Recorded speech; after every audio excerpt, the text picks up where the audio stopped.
Screen is visible? Yes, sir. Okay. Saturday को मैंने 1:30 पे जो क्लास ली थी, उसमें जो लेक्चर डिलीवर्ड किया था, उसमें मीन जो हमारा क्लास इंटरवल के लिए कैसे कैलकुलेट करते हैं, स्टेप डेविएशन मेथड से, अज्यूम्ड मीन मेथड से, डायरेक्ट मेथड से, उसके क्वेश्चंस डिस्कस किए थे। तो जो काफ़ी कम स्टूडेंट्स ने क्लास अटेंड की थी सैटरडे को 1:30 पे, तो वो वीडियोज आपके ग्रुप में शेयर कर दी गई है, तो आप वहाँ से देख सकते हैं। उसमें कोई डाउट होगा तो आप लोग पूछ सकते हैं। ठीक है। कॉन्टिन्यूअस फ्रीक्वेंसी डिस्ट्रीब्यूशन, यानी कि जब आपका डाटा क्लास इंटरवल और फ्रीक्वेंसीज की फॉर्म में दिया हुआ है, तो मीन कैसे कैलकुलेट करते हैं?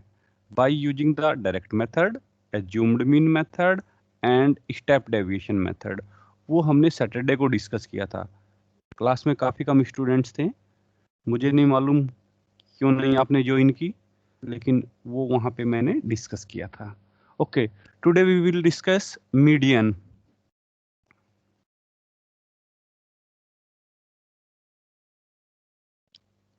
Median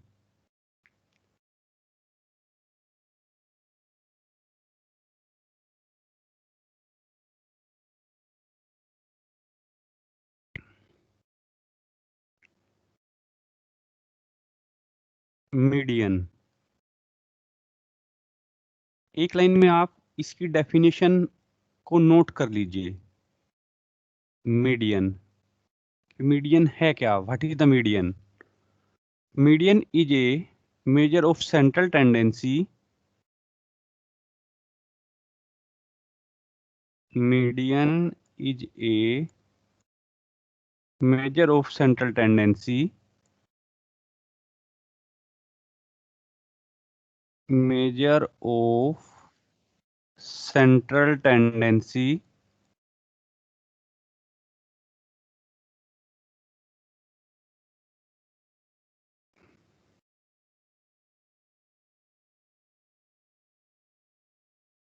measure of central tendency means average. Median is a measure of central tendency which gives the value of the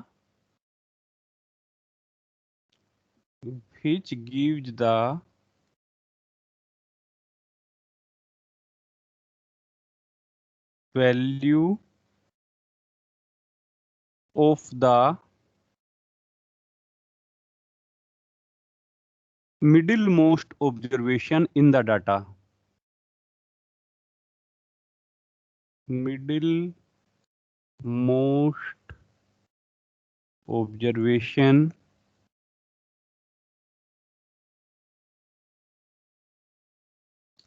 in the data.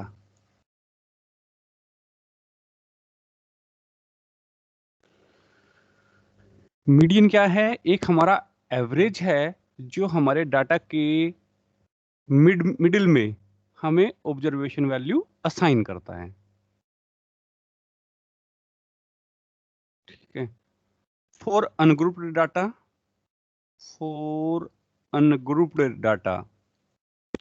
Ungrouped data के लिए आप मीडियन वैल्यू कैसे कैलकुलेट करते हैं? अनग्रुप्ड डाटा मीन्स आपको XI observations दी हुई है, X1, X2, X3 up to XN। ये N ऑब्जर्वेशंस आपके पास है, तो तब आप इस डाटा के लिए मीडियन वैल्यू कैसे कैलकुलेट करेंगे? यहाँ पे दो केस होंगे आपके। केस फर्स्ट, कि ये आपकी जो ऑब्जर्वेशन है X1, X2, X3 up to XN, ये हमारी N की वैल्यू ओड है, तो मीडियन वैल्यू कैसे कैलकुलेट करेंगे? इवन है तो हम आपकी मीडियन वैल्यू कैसे कैलकुलेट करेंगे? तो यहाँ पे दो केस होंगे for ungrouped data X1, X2, X3 up to XN। First, सबसे पहले तो आपको क्या करना है कि ये जो डाटा है इसको आप असेंडिंग ऑर्डर में या डिसेंडिंग ऑर्डर में अरेंज करेंगे। तो फर्स्ट, अरेंज द ये जो आपका डाटा है, इसको सबसे पहले आप असेंडिंग ऑर्डर में या डिसेंडिंग ऑर्डर में अरेंज करेंगे। तो हम जहां पे भी अरेंज करेंगे असेंडिंग ऑर्डर में ही करेंगे। तो first arrange the data values of observation, arrange the data values of observation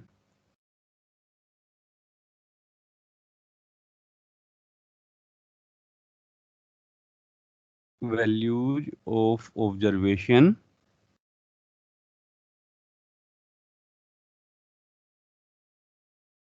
in ascending order.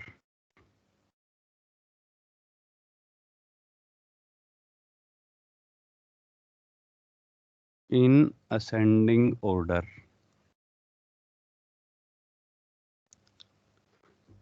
तो सबसे पहले तो ये आपका जो डाटा है इसको आप असेंडिंग ऑर्डर में अरेंज करेंगे। अरेंज करने के बाद फिर यहाँ से n चेक करेंगे कि हमारी नंबर ऑफ ऑब्जर्वेशंस एक इवन नंबर है या ओड नंबर है। First if n means number of observations, ये जो आपकी डाटा वैल्यूज है ऑब्जर्वेशन के, जो इनको काउंट करेंगे 1 2 3 4 अप टू n। ये n जो है आपका एक ओड नंबर है। If n is a odd number, यानी कि आपकी जो नंबर ऑफ ऑब्जर्वेशंस है वो आपकी एक ओड नंबर है। तो उस केस में जो आप मीडियन कैलकुलेट करेंगे, देन मीडियन, मीडियन को कैपिटल M से डिनोट करते हैं। Median M is equals to, ये आपका फॉर्मूला हो जाएगा n+1/2th observation, 2th observation. For example, find the median of the following data, find the median of the following data। आपकी जो ऑब्जर्वेशंस है एक्स आई, जो ऑब्जर्वेशंस वैल्यूज है 3 9 5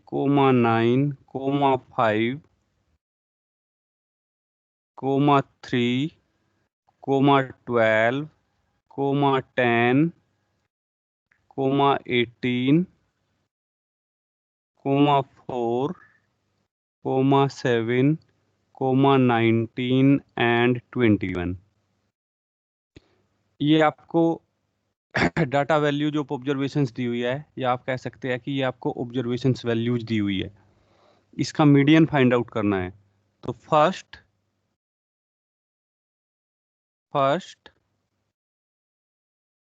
arrange the data values of observation in ascending order.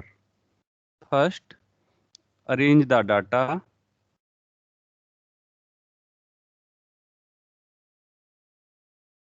in ascending order, arrange the data in ascending order।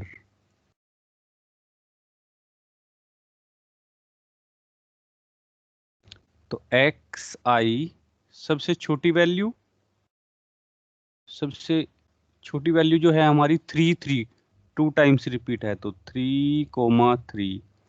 After that next value 4 को note down करिए। Next 5 को note down करिए। Next 7 को note down करिए। Next 9 को note down करिए। Next 10 को note down. Next one is 12 and next one is 18 next one is 19 and last 21। इनको काउंट कर लीजिए कि नंबर ऑफ ऑब्जर्वेशंस हमारी एक ओड नंबर है या even. Here n number of observation 1 2 3 4 5 6 7 8 9 10 11 कैसा नंबर है? एक ओड नंबर है। Odd number. तो यहाँ पे मीडियन वैल्यू क्या होगी आपकी? Median value, median is equals to m is equals to 11n plus 1 by 2th observation.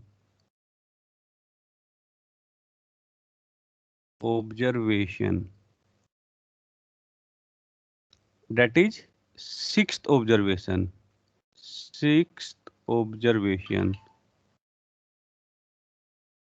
Sixth observation count करिए यहाँ से। Sixth observation, first, second, third, fourth, fifth, sixth. तो जो हमारी सिक्स्थ ऑब्जर्वेशन है वो हमारी है 9। तो 9 ये हमारा आंसर होगा। तो बड़ा आसान सा तरीका है, यही आप 11th में करते थे, 11th क्लास में, कि मीडियन कैसे फाइंड आउट करते हैं। सेकंड, यदि आपकी second, if n is A even number, तब मीडियन कैसे कैलकुलेट करेंगे? इवन नंबर, सबसे पहले तो आपको जो अनग्रुप्ड डाटा है, उस अनग्रुप्ड डाटा को आप असेंडिंग ऑर्डर में अरेंज करेंगे। अनग्रुप्ड डाटा को असेंडिंग ऑर्डर में अरेंज करेंगे, और असेंडिंग ऑर्डर में अरेंज करने के बाद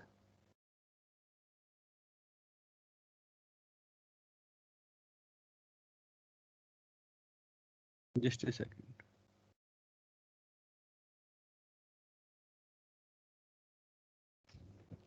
first arrange the data in ascending order and then use the formula of median।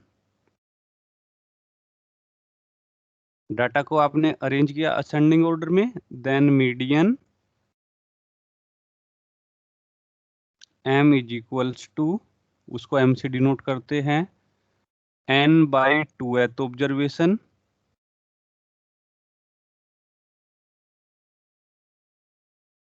Plus n by 2 plus 1th observation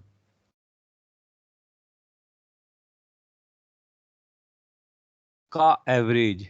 average कैसे निकालेंगे? दो नंबर्स का divided by 2, n by 2th observation plus n by 2 plus 1th observation का average, यानी कि divided by 2। इस तरीके से कैलकुलेट करेंगे। फॉर एग्जांपल,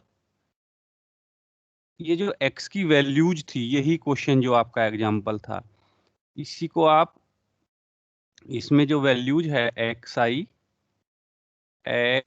उनको मैं असेंडिंग ऑर्डर में ले रहा हूँ। 395, 3, ये यहाँ से ऑलरेडी असेंडिंग ऑर्डर में ले रहा हूँ मैं, जो आपका डाटा है 3, 4, 5, 7, 4, 5, 7, 9, 10, 12, 18,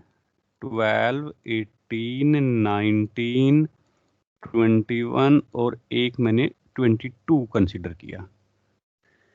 ये हमारी ऑब्जर्वेशंस है, और ये इस बार ऑलरेडी मैंने असेंडिंग ऑर्डर में लिखा हुआ है इनको। तो इस केस में मीडियन कैसे यदि ये असेंडिंग ऑर्डर में नहीं है, तो सबसे पहले आप इन ऑब्जर्वेशंस को असेंडिंग ऑर्डर में अरेंज करेंगे। Then median m is equals to, n की वैल्यू क्या है यहाँ पे? सबसे पहले n को चेक करिए, असेंडिंग ऑर्डर ऑलरेडी गिवन है। Here n is equals to number of observation, ये 12 है यहाँ पे। तो अब आप क्या फॉर्मूला करेंगे? 12, ये आपका एक इवन नंबर हुआ, इवन नंबर। तो इस केस में मीडियन n बाई 2, यानी कि 12 by 2th observation, 12 by 2th observation plus 12 by 2 plus 1th observation का एवरेज डिवाइडेड बाई 2। 12/2 क्या हो जाएगा? 6th observation plus 12/2 plus 1 7th observation divided by 2। अब 6th ऑब्जर्वेशन देखिए, जहां पे आपका डाटा असेंडिंग ऑर्डर में है। 1 2 3 4 5 6th observation and 7th observation. वो आपकी 6th ऑब्जर्वेशन तो 9 है और 7th ऑब्जर्वेशन 10 है, तो 9 plus 10 divided by 2 19/2 and this will be equals to 9.5। ये आपकी मीडियन हो जाएगी, यानी कि आपकी जो मीडियन होगी वो यहाँ पे लाई करेगी कहीं। और जब आपका डाटा उसमें आपके ओड नंबर थे तो ये आपकी मीडियन वैल्यू थी। तो इस तरीके से मैं रिपीट कर रहा हूं एक बार ब्रीफ में। Excuse me sir. हाँ जी, जस्ट सेकंड में एक बार रिपीट कर देता हूँ। हाँ जी बताइए। छोटी सी क्वेश्चन है सर, हाँ ये जी, कंपलसरी है क्या असेंडिंग ऑर्डर में ले उनको? हाँ जी, असेंडिंग ऑर्डर में, असेंडिंग डिसेंडिंग में? या हाँ डिसेंडिंग में ले सकते हैं, असेंडिंग या डिसेंडिंग। तो हम जो लेके चलेंगे, मैंने जब लेक्चर को स्टार्ट किया था वहीं पे एक्सप्लेन किया था, आपने शायद क्लास लिस्ट ज्वाइन की होगी, कि जो हमारा डाटा है, जो ऑब्जर्वेशंस हैं, उनको हम या तो असेंडिंग ऑर्डर में रखेंगे या डिसेंडिंग में। तो हम जो लेके चलेंगे असेंडिंग में लेके चलेंगे, डिसेंडिंग में भी लेके चल सकते हो, आंसर यही आएगा। ओके। ठीक है ना? आप लास्ट से काउंट कर लीजिए, पहले वाले एग्जाम्पल में ही 21 19 18 12 और 10, और जो हमारी 6th ऑब्जर्वेशन की है, यदि आप लास्ट बैक साइड से चलेंगे तो भी आपका आंसर 9 ही आएगा। ठीक है ना? तो आप असेंडिंग में रख लीजिए या डिसेंडिंग। तो मीडियन फर्स्ट, मीडियन क्या है? मीडियन हमारी एक मेजर ऑफ सेंट्रल टेंडेंसी, यानी कि एवरेज है किसी भी डाटा का, जो हमें डाटा गिवन है उसका एवरेज कैलकुलेट करने का एक तरीका है। फर्स्ट, यदि हमारा डाटा अनग्रुप्ड डाटा है तो उस अनग्रुप्ड डाटा की मीडियन वैल्यू कैसे कैलकुलेट करेंगे? जैसे हमें इंडिविजुअल वैल्यूज दी हुई है डाटा के अंदर, x1 x2 x3 x4 up to xn। यदि हमें किसी अनग्रुप्ड डाटा की मीडियन वैल्यू कैलकुलेट करनी है तो ये आपको इंपॉर्टेंट है, ये आपको ध्यान रखना होगा कि डाटा को हमें या तो असेंडिंग ऑर्डर में या डिसेंडिंग ऑर्डर में अरेंज करके रखना है। तो हम जो लोग अरेंज करके रखेंगे वो असेंडिंग ऑर्डर में अरेंज करके रखेंगे, असेंडिंग ऑर्डर। तो ये जो डाटा है हमारा, फर्स्ट असेंडिंग ऑर्डर में अरेंज करके रखेंगे। जो सबसे छोटी वैल्यू है उसको फर्स्ट पोजीशन पे, फिर उसके बाद जो बड़ी वैल्यू है वो सेकंड पोजीशन पे, फिर थर्ड पोजीशन पे, उससे लार्ज वैल्यू फोर्थ पोजीशन पे, उससे large value, and so on. अब जो नंबर ऑफ ऑब्जर्वेशन है उनको काउंट करेंगे कि हमारी नंबर ऑफ ऑब्जर्वेशन एक इवन नंबर है या ओड नंबर है। तो फर्स्ट, यदि नंबर ऑफ ऑब्जर्वेशन एक हमारी ओड नंबर है तो उस केस में हमारी मीडियन वैल्यू जो होगी वो होगी n+1/2th ऑब्जर्वेशन। तो ये जो असेंडिंग ऑर्डर में डाटा है इसमें हम चेक करेंगे कि हमारी n+1 2th ऑब्जर्वेशन कौन सी है, वो हमारी मीडियन वैल्यू होगी। जैसे फॉर एग्जाम्पल, हमने ये एग्जाम्पल कंसिडर किया था इसके लिए कि ये हमें ऑब्जर्वेशंस दी हुई हैं, ये डाटा गिवन है। तो सबसे पहले हमने इस गिवन डाटा को असेंडिंग ऑर्डर में अरेंज किया। यहाँ पे आप डिसेंडिंग में भी कर सकते हो। असेंडिंग ऑर्डर में अरेंज करने के बाद हमने नंबर ऑफ ऑब्जर्वेशन को काउंट किया, 11 है ये हमारा एक ओड नंबर है। तो उस केस में हमारी मीडियन वैल्यू जो होगी n+1/2th ऑब्जर्वेशन, यानी कि 6th ऑब्जर्वेशन। तो यहाँ से काउंट कर लेंगे, first second third fourth fifth 6th observation, यानी कि ये जो 9 वैल्यू है हमारी, ये हमारी डाटा की मीडियन वैल्यू है। नेक्स्ट क्वेश्चन था, नेक्स्ट केस सॉरी, कि यदि यहाँ पे हमारे जो ये ऑब्जर्वेशंस है ये हमारा एक इवन नंबर हो, तो फर्स्ट ऑब्जर्वेशंस को असेंडिंग ऑर्डर में रखेंगे और n यदि हमारा एक इवन नंबर है तो उस केस में मीडियन का फॉर्मूला जो होगा n/2th observation plus n/2th plus 1th observation, n/2 plus 1th observation का मीन। तो दो ऑब्जर्वेशन है आपके पास n/2th और दूसरी n/2 प्लस 1th ऑब्जर्वेशन, उनका मीन, यानी कि दोनों को जोड़ के 2 से डिवाइड कर देंगे, दोनों को ऐड करने के बाद 2 से डिवाइड। जैसे इसी एग्जांपल को कंसीडर किया मैंने, ये ऑलरेडी जो ऑब्जर्वेशन वैल्यूज है वो असेंडिंग ऑर्डर में रखी, जो हमारी ऑलरेडी वैल्यूज थी 21 तक, उसमें मैंने 22 को और ऐड कर दिया। अब हमारी नंबर ऑफ ऑब्जर्वेशन वैल्यूज 12 हो जाएगी, n इज इक्वल्स टू 12, जो कि एक इवन नंबर है। तो उस केस में मीडियन कैसे कैलकुलेट करेंगे, n/2 यानी कि 12/2 एथ observation plus n/2 plus 1, 12/2 plus 1th observation. तो ये 6th ऑब्जर्वेशन आ जाएगी 12/2 प्लस 12/2 प्लस 1 7th ऑब्जर्वेशन। तो जो आपका डाटा है उसमें काउंट करिए कि 6th ऑब्जर्वेशन पे कौन सी वैल्यू है। तो 6th ऑब्जर्वेशन पे 9 और 7th ऑब्जर्वेशन पे 10। तो हमने 6th ऑब्जर्वेशन पे 9 को मेंशन किया, 6th ऑब्जर्वेशन की वैल्यू 9 और 7th ऑब्जर्वेशन की वैल्यू 10। तो 9 plus 10 divided by 2, 19/2 is equals to 9.5 हमारी मीडियन वैल्यू होगी। तो इस तरीके से आप किसी भी अनग्रुप्ड डाटा को लेकर के उस अनग्रुप्ड डाटा की मीडियन वैल्यू कैलकुलेट कर सकते हैं। फर्स्ट, सबसे पहले क्या करना है, डाटा को असेंडिंग या डिसेंडिंग ऑर्डर में अरेंज करके रखना है। Second, check the number of observation, is a odd number और इवन नंबर। ओड नंबर है तो मीडियन का फॉर्मूला n+2nth ऑब्जर्वेशन, और यदि इवन नंबर है तो मीडियन का formula n/2th observation plus n/2 plus 1th observation का मीन, यानी कि डिवाइडेड बाई 2। तो इस तरीके से आप किसी भी अनग्रुप्ड डाटा का मीडियन वैल्यू कैलकुलेट कर सकते हैं। हाँ जी, यहां तक किसी स्टूडेंट का कोई doubt? No sir. No, sir. How many students have joined the class? 71। एक सभी स्टूडेंट से रिक्वेस्ट है कि जो क्लास है वो टाइमली ज्वाइन करिए। 9:15 मींस 9:15। तो ये तो हमारा जो डाटा है अनग्रुप्ड डाटा है। यदि हम इस अनग्रुप्ड डाटा को डिस्क्रीट फ्रीक्वेंसी डिस्ट्रीब्यूशन की फॉर्म में लिखे तो तब हम उस केस में मीडियन वैल्यू कैसे कैलकुलेट करेंगे। डिस्क्रीट फ्रीक्वेंसी डिस्ट्रीब्यूशन यानी कि जैसे यहाँ पे हमारा यही जो डाटा था ये 3 2 बार रिपीट है, तो इस डाटा को हम फ्रीक्वेंसी डिस्ट्रीब्यूशन की फॉर्म में लिख सकते हैं। तो 3 की फ्रीक्वेंसी कितनी होगी, 2, क्योंकि 3 2 बार रिपीट है। 4 की फ्रीक्वेंसी 1, 5 की 1, 7 की 1, 9 की 1, 10 की 1, 12 की 1, 18 की 1, 19 की 1 और 21 की फ्रीक्वेंसी 1, कि आपकी जो ऑब्जर्वेशन है, ऑब्जर्वेशन वैल्यू है वो कितने टाइम्स रिपीट है।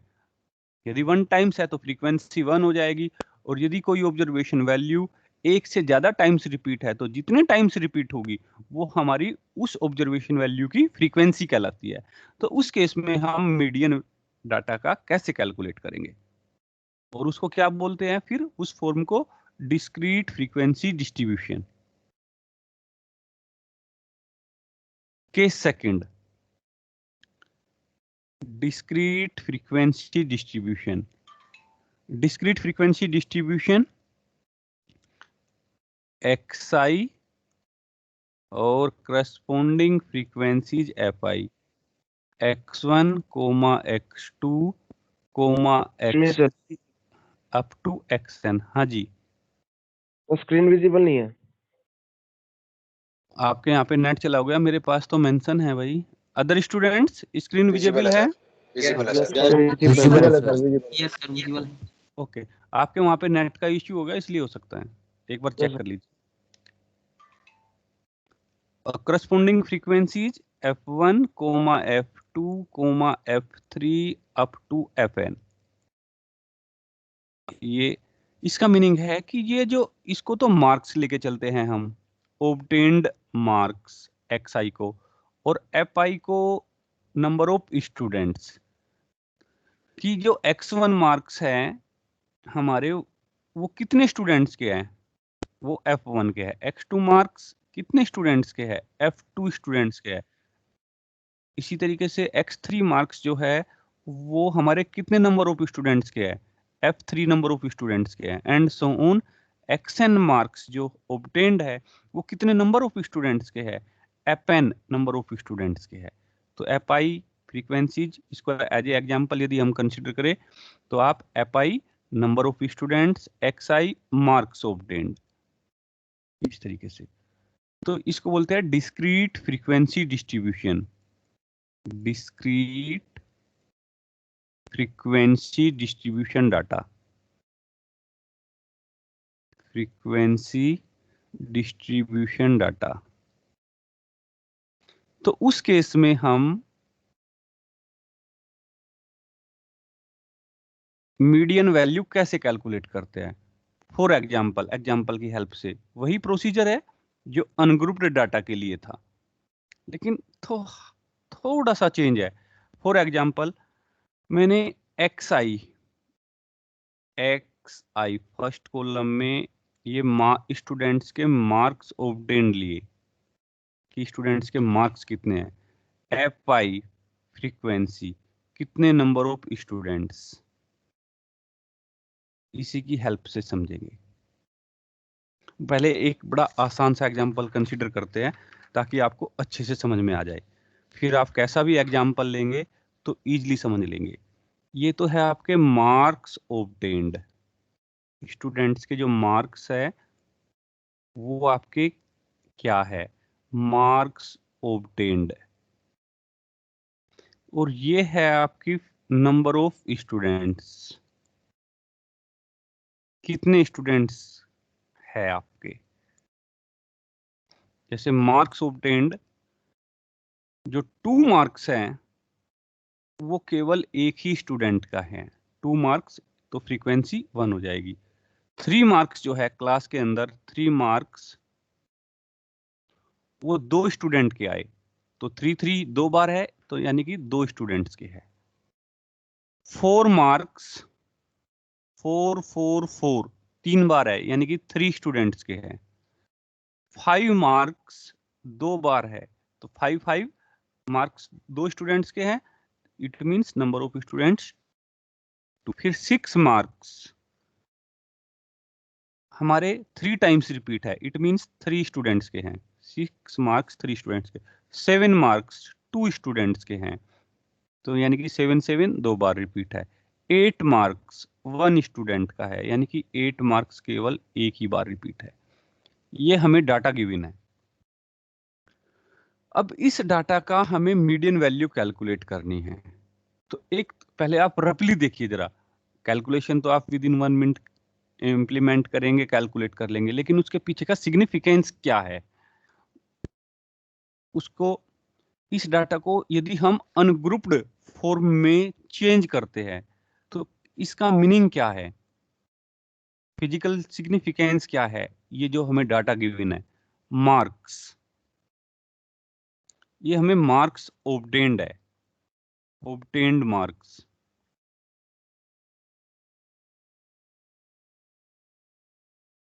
कैसे? अब इस डाटा को अनग्रुप्ड डाटा की फॉर्म में लिखिए। डिस्क्रीट फ्रीक्वेंसी डिस्ट्रीब्यूशन का जो डाटा है उसको यदि आप अनग्रुप्ड डाटा की फॉर्म में लिखते हैं तो कैसे लिखेंगे? 2 मार्क्स 1 स्टूडेंट के हैं, तो 2 केवल एक बार आएगा। 3 मार्क्स 2 स्टूडेंट्स के हैं, यानी कि 3 3 2 बार रिपीट है। 4 मार्क्स 3 स्टूडेंट्स के हैं, तो 4 4 4 3 बार रिपीट होगा। 5 मार्क्स 2 स्टूडेंट्स के हैं, तो 5 5 2 बार रिपीट होगा। 6 मार्क्स 3 स्टूडेंट्स के हैं, तो यानी कि 6 3 बार रिपीट है। 7 मार्क्स 2 स्टूडेंट्स के हैं, 7 7, एंड लास्ट में 8 मार्क्स 1 स्टूडेंट के है, तो 8 केवल 1 बार रिपीट होगा। तो आपका जो ये डिस्क्रीट फ्रीक्वेंसी डिस्ट्रीब्यूशन था उसको आप इस तरीके से अनग्रुप्ड डाटा की फॉर्म में लिख सकते हैं। अब यहाँ पे आप फ्रीक्वेंसीज इनको काउंट करेंगे 1 2 3 4 5 6 7 8 9 10 11 12 13 14। एन क्या है आपका? Here n is equals to 14। n is equals to 14। तो n आपका 14 है तो कैसा नंबर है? एक इवन नंबर। आपकी जो ऑब्जर्वेशन है वो कैसी है? Even number. आपके जो नंबर ऑफ स्टूडेंट्स है 14 स्टूडेंट्स है तो ऑब्जर्वेशन कैसी हुई? n इज इक्वल्स टू 14, एक इवन नंबर। तो उस केस में मीडियन कैसे कैलकुलेट करते थे? Median m is equals to n by 2 14 by 2th observation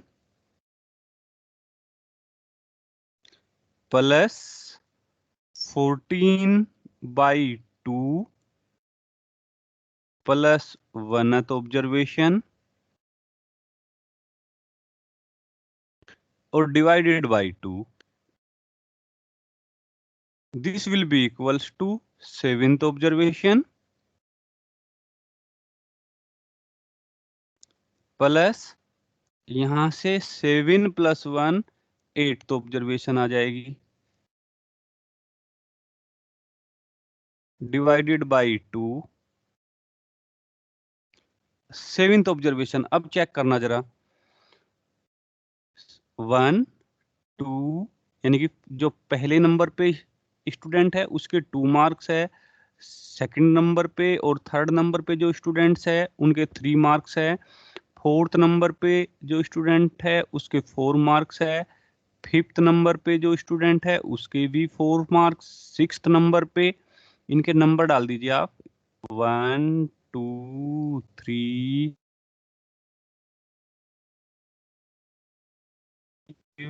6 7 8 9 10 11 12 13 and ये 14। तो 7th ऑब्जर्वेशन पे यानी कि 7वें नंबर पे जो स्टूडेंट है उसके मार्क्स 5 है तो 7th ऑब्जर्वेशन की वैल्यू 5 और 8th ऑब्जर्वेशन यानी कि 8वें नंबर पे जो हमारा स्टूडेंट है उसके मार्क्स भी 5 है तो 5 plus 5 divided by 2 is equals to 5 answer आ जाएगा। तो ये तो इस आपका क्या था कि जो डिस्क्रीट फ्रीक्वेंसी डिस्ट्रीब्यूशन है उसको हमने अनग्रुप्ड डाटा की फॉर्म में यदि चेंज करते हैं तो इस तरीके से हम उसको सिंप्लीफाई कर सकते हैं। लेकिन अब हम यहाँ पे जब डाटा हमें डिस्क्रीट फ्रीक्वेंसी डिस्ट्रीब्यूशन की फॉर्म में दिया हुआ है तब कैसे कैलकुलेट करेंगे? तो आंसर तो हमारा 5 है, मीडियन तो हमारी इस डाटा के लिए 5 ही आएगी। लेकिन यहाँ पे कैसे सोल्व करेंगे इसको? अब इसको सोल्व करने का तरीका है ये फ्रीक्वेंसीज, ये n, इनको कैपिटल एन लिख दीजिए या स्मॉल एन। ये आपकी 14 है यानी कि हमारे पास नंबर ऑफ स्टूडेंट्स 14 है। तो जब डाटा हमारा डिस्क्रीट फ्रीक्वेंसी डिस्ट्रीब्यूशन की फॉर्म में होगा तब हम एक नेक्स्ट कॉलम बनाएंगे CF, cumulative frequency. CF, cumulative frequency, cumulative frequency, उसको शॉर्ट में क्या लिखते हैं? CF। उसको कैसे बनाएंगे? उसका सिग्निफिकेंस क्या है? इसी डाटा को हम यहाँ पे अनग्रुप्ड डाटा को और इसको कंपैरिजन करके चलेंगे ताकि आप अच्छे से समझ सके। अब जो 2 मार्क्स हैं वो 1 स्टूडेंट के हैं। अब यदि ये कितने स्टूडेंट्स के हैं? 1 स्टूडेंट्स के। अगर हम कहें कि जो हमारे 3 मार्क्स हैं तो 3 मार्क्स तक कितने नंबर ऑफ स्टूडेंट्स है? तो 3 मार्क्स तक एक स्टूडेंट तो हमारा 2 मार्क्स वाला है और 2 स्टूडेंट्स हमारे 3 मार्क्स वाले हैं तो 1 प्लस 2 1 + 2 कहाँ तक? Up to 3 marks, up to 3 marks कि 3 मार्क्स तक हमारे कितने नंबर ऑफ स्टूडेंट्स हुए? तो एक स्टूडेंट तो 2 मार्क्स वाला है और 2 स्टूडेंट्स 3 मार्क्स वाले हैं। तो 3 मार्क्स तक, अप टू 3 मार्क्स तक हमारे 1 + 2 यानी कि 3 स्टूडेंट्स हुए। अप टू 4 मार्क्स तक, अप टू 4 मार्क्स, 4 मार्क्स तक हमारे कितने नंबर ऑफ स्टूडेंट्स होंगे? 1 + 2 + 3। और यदि हम अप टू 5 मार्क्स की बात करें कि अप टू 5 मार्क्स तक हमारे कितने स्टूडेंट्स हुए? तो 1 + 2 + 3 + 2 यानी कि ये तो 3 आ गया, ये आपका 6 आ गया और ये आपका 3 3 6, ये 8 स्टूडेंट्स आ जाएंगे। अप टू 5 मार्क्स तक हमारे 8 स्टूडेंट हो गए। और अप टू 6 मार्क्स तक, अप टू 6 मार्क्स तक कितने नंबर ऑफ स्टूडेंट्स होंगे? 1 + 2 + 3 + 2 + 3, 1 + 2 + 3 + 2 + 3 = 11 स्टूडेंट्स हो जाएंगे।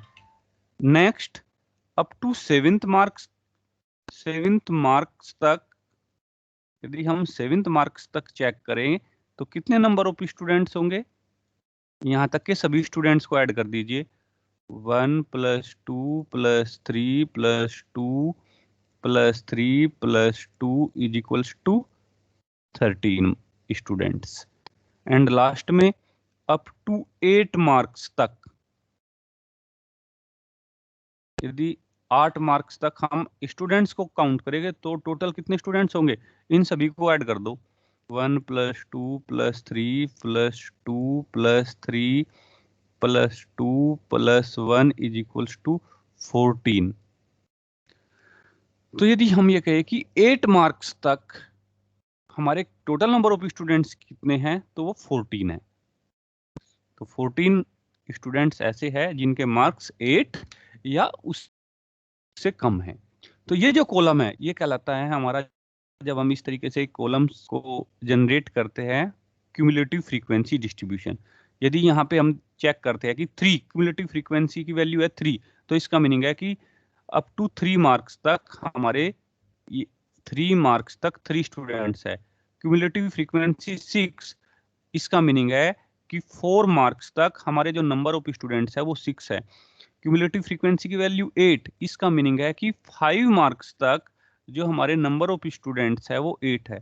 क्यूमुलेटिव फ्रीक्वेंसी 11, इसका मीनिंग है कि 6 मार्क्स तक जो हमारे नंबर ऑफ स्टूडेंट्स है वो 11 है। 13, क्यूमुलेटिव फ्रीक्वेंसी 13, इसका मीनिंग है कि 7 मार्क्स तक, ये जो मार्क्स है हमारे 7 ऑब्टेन्ड मार्क्स, वहां तक हमारे टोटल नंबर ऑफ स्टूडेंट्स 13 है। एंड 8 मार्क्स जो है वहां तक हमारे टोटल नंबर ऑफ स्टूडेंट्स 14 है। तो ये क्यूमुलेटिव फ्रीक्वेंसी डिस्ट्रीब्यूशन का जो कॉलम है ये उसका सिग्निफिकेंस है। ये आपको किसी भी कॉलम के करस्पॉन्डिंग जो क्यूमुलेटिव फ्रीक्वेंसी है वो ये बताती है कि वहां तक हमारे टोटल नंबर ऑफ स्टूडेंट्स कितने हो चुके उस मार्क्स तक। ठीक है जी। अब आप यहाँ पे जब आपका डाटा डिस्क्रीट फ्रीक्वेंसी डिस्ट्रीब्यूशन का डाटा है तो इस तरीके से cumulative frequency distribution, cumulative frequency का कॉलम जनरेट करेंगे। उसके बाद हेयर एन, कैपिटल एन भी लिख सकते हो आप इसको, स्मॉल एन भी, ये आपकी नंबर ऑफ ऑब्जर्वेशंस को रिप्रेजेंट करेगा। एन ये एक इवन नंबर है, इवन नंबर। अब आप इसको ध्यान से देखिए जरा, जस्ट ए सेकंड। तो मीडियन एम, फिर वही प्रोसीजर, इवन नंबर है तो इवन नंबर के केस में फॉर्मूला क्या था हमारा? n/2th observation, 14/2th observation plus 14/2 plus 1th observation divided by 2।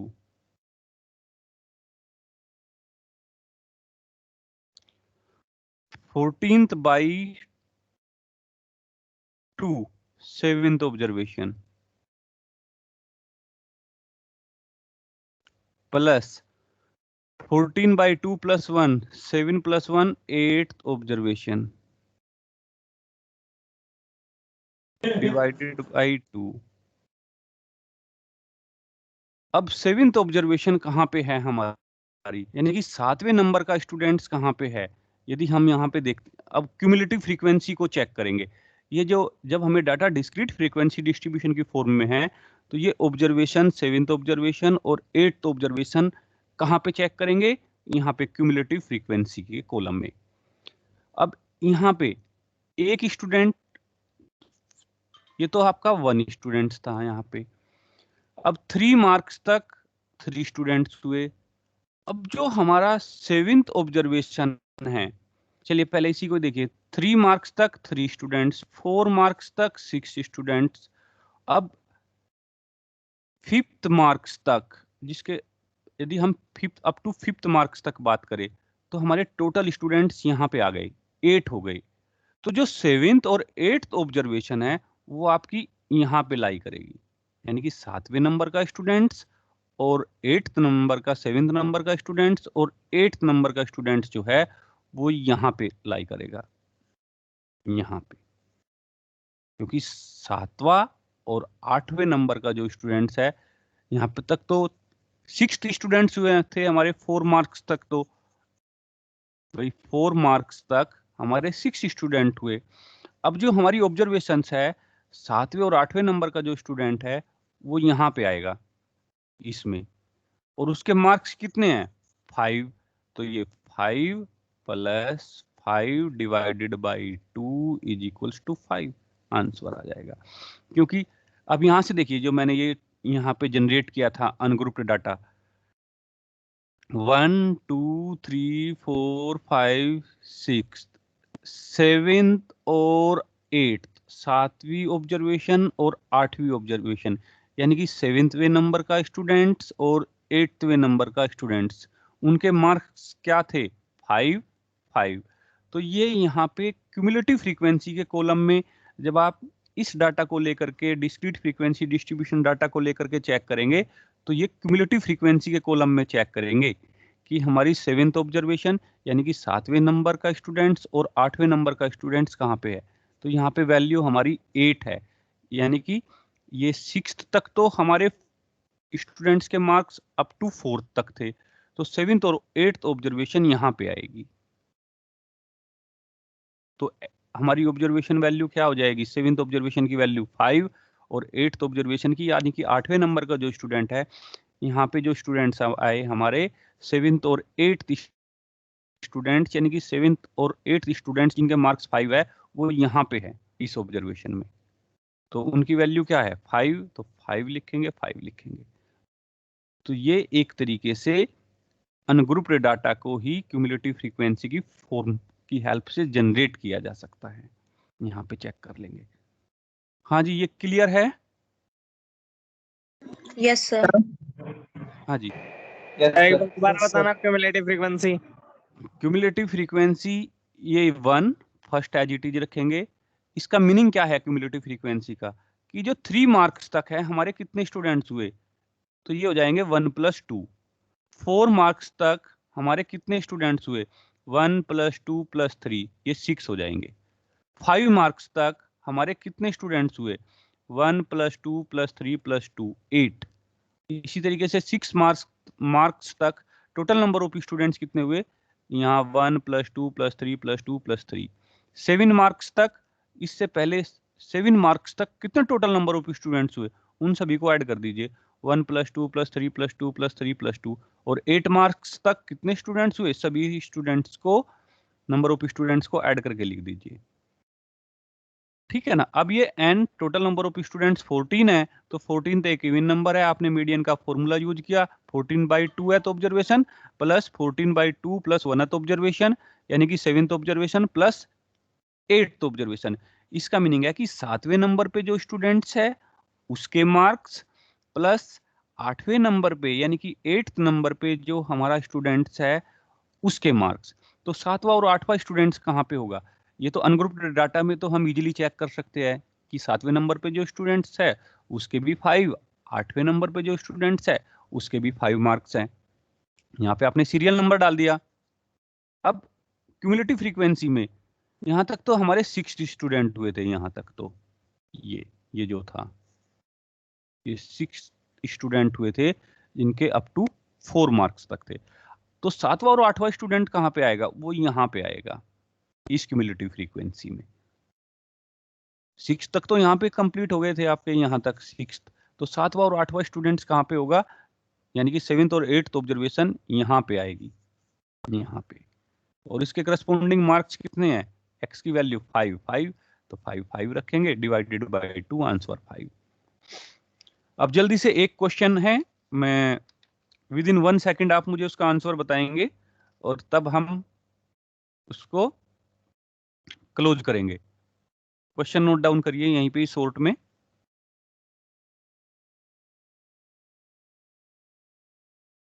Marks obtained xi और number of students fi frequency.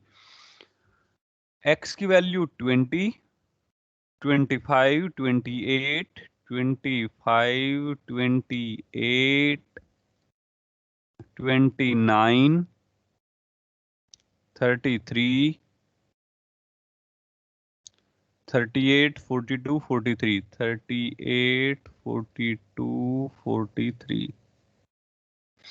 ये तो मार्क्स है हमारे स्टूडेंट्स के। और नंबर ऑफ स्टूडेंट्स कितने हैं? 20 मार्क्स कितने स्टूडेंट्स के हैं? 6 के। 25 मार्क्स जो है कितने स्टूडेंट्स के हैं? 20 के। और 28 मार्क्स कितने स्टूडेंट्स के हैं? 24 के। और 29 मार्क्स जो है कितने स्टूडेंट्स के हैं? 28 स्टूडेंट्स के हैं। 33 मार्क्स कितने स्टूडेंट्स के हैं? 15 स्टूडेंट्स के हैं। 38 मार्क्स कितने स्टूडेंट्स के हैं? 4 के हैं। 42 मार्क्स कितने स्टूडेंट्स के हैं? 2 के हैं। और 43 मार्क्स 1 स्टूडेंट्स का है। तो इसकी मीडियन वैल्यू बताइए जरा जल्दी से मुझे, मीडियन वैल्यू। क्यूमुलेटिव फ्रीक्वेंसी का कॉलम बनाइए CF और तब बताइए।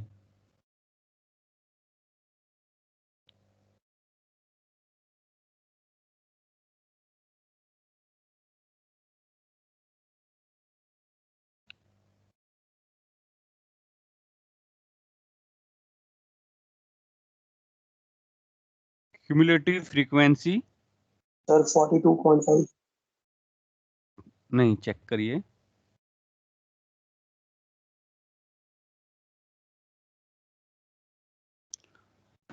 सर 26। नहीं जी, सर 28। सर 30। चेक करिए। सर 31। 28.5 आना चाहिए। एक मिनट जरा।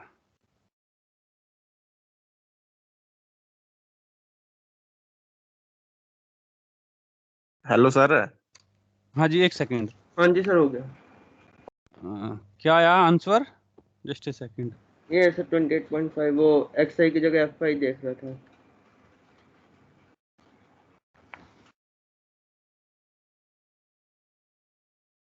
Yes, sir. 28.5. ठीक है जी, तो ये 28.5 कैसे? अब मैं जस्ट ब्रीफ में एक्सप्लेन कर देता हूँ।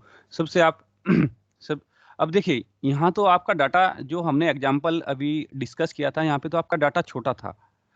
नंबर ऑफ स्टूडेंट्स 14 थे, तो आपने इस तरीके से ये अनग्रुप्ड डाटा की फॉर्म में डाटा जनरेट किया और आपने इस तरीके से चेक कर लिया।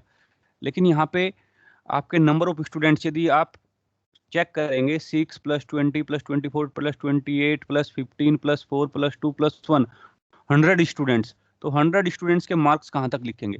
तो आप डायरेक्टली क्यूमुलेटिव फ्रीक्वेंसी का कॉलम 6, 20 मार्क्स तक 6 स्टूडेंट्स है, 25 तक 6 और +20 ये, तो ये हो जाएगा 26।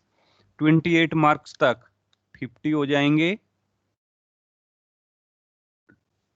29 मार्क्स तक 78 हो जाएंगे, 33 मार्क्स तक 93 हो जाएंगे, 38 मार्क्स तक 97 हो जाएंगे, 42 मार्क्स तक 99 हो जाएंगे और 43 मार्क्स तक 100 हो जाएंगे। तो 100 कैसा है आपका? Median m is equals to 100 even number है, तो इवन नंबर में 100/2 यानी कि 50th observation plus n/2 plus 1, 50 plus 1 यानी कि 51th ऑब्जर्वेशन डिवाइडेड बाय 2। अब 50 यानी कि 50वें नंबर का स्टूडेंट और 51वें नंबर का स्टूडेंट, 50th ऑब्जर्वेशन का मीनिंग क्या है कि 50वें नंबर का स्टूडेंट और 51वें नंबर का स्टूडेंट्स के मार्क्स क्या है। तो 50वें नंबर का स्टूडेंट कहाँ पे है? यहाँ पे है, यहाँ पे है, और उसके मार्क्स कितने हैं? 28। तो 28। अब जो 51वें नंबर का, यानी कि 51वें नंबर का यहाँ पे आएगा 52, 53 और ये यहाँ पे 78 तक, उन सब के यानी कि 51 से लेकर के 78 तक जो स्टूडेंट है वो यहाँ पे है और उनके मार्क्स कितने हैं? 29। तो 51 नंबर पे यानी कि 51th नंबर का जो स्टूडेंट है, 51th ऑब्जर्वेशन जो है उसके मार्क्स कितने हैं? 20। तो आंसर क्या आ गया? 28.5। तो इस तरीके से करना है। क्लियर? 50th ऑब्जर्वेशन यानी कि 50वें नंबर का स्टूडेंट, वो आपका क्यूमुलेटिव फ्रीक्वेंसी में देखिए 50 कहां पे है, उसके करस्पॉन्डिंग उसके मार्क्स 28 है। 51th ऑब्जर्वेशन, वो 50 ऑब्जर्वेशन से आगे 70th जो स्टूडेंट्स है हमारे 50, यहां तक तो हमारे 50 स्टूडेंट्स हुए, 51 से 78 तक स्टूडेंट्स यहाँ पे है और उनके 29 मार्क्स है। तो जो 51th नंबर का स्टूडेंट है उसके मार्क्स भी 29 है और जो 78th नंबर पे स्टूडेंट्स है उसके मार्क्स भी 29 है। तो उसकी जो ऑब्जर्वेशन वैल्यू हो जाएगी 51th ऑब्जर्वेशन की जो वैल्यू होगी वो 29 होगी। तो 28 प्लस 29/2 58.5 यहां तक। ये सभी को क्लियर है? किसी का कोई डाउट है तो वो रुक सकता है, अदर स्टूडेंट्स लीव कर सकते हैं। और कल जो हम डिस्कस करेंगे, कल कि जब हमारा डाटा कॉन्टिन्यूअस फ्रीक्वेंसी डिस्ट्रीब्यूशन की फॉर्म में होगा तो तब हम मीडियन वैल्यू कैसे कैलकुलेट करेंगे। हाँ जी, हेलो हेलो, यस सर। हाँ जी सर। Yes sir. ठीक है। Yes sir. किसी का कोई डाउट है तो वो ऑनलाइन Yes, रहेगा, sir. अदर स्टूडेंट्स लीव कर No, sir. सकते हैं, अटेंडेंस ग्रुप में छोड़ेंगे। और प्लीज सभी लोग टाइमली क्लास अटेंड करिए और बड़े ध्यान से अटेंड करिएगा। तो जिस स्टूडेंट का कोई डाउट है वो रुक सकता है, other students can leave.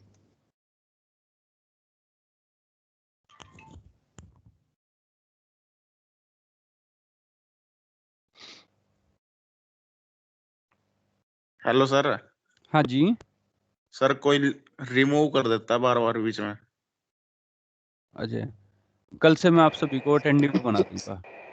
Yes sir, बहुत बार रिमूव करा दी सर 7 बार ही कर दिया आज, पता नहीं। Okay,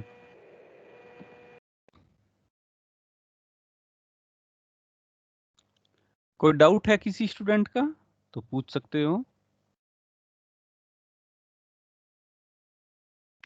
otherwise you can leave.